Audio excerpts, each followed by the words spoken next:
Installation mistakes to avoid when using dry erase paint. Why proper installation matters.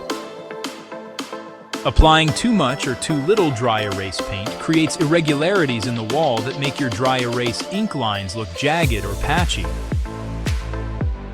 Understanding dry erase paint.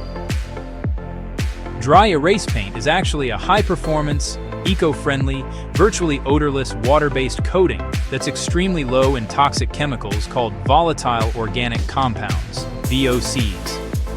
Additionally, dry erase paint comes in two parts, exhibits outstanding adhesion when applied, and yields a highly durable writing surface. Preparing the surface correctly. Mistakes to avoid during the preparation process.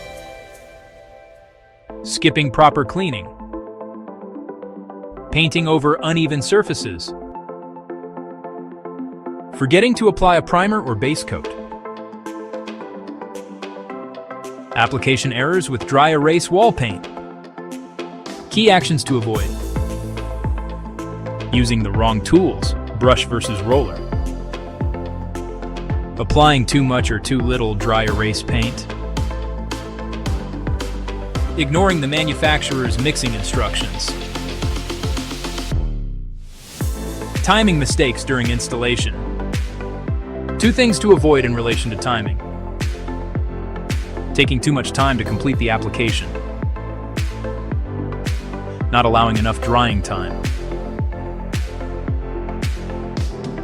Premium dry erase wall paint boasts numerous qualities that make it one of the best products of its kind on the market. If you have questions, just call us at 800-936-2159 and speak with a friendly coating specialist. Or visit us at remarkablecoating.com.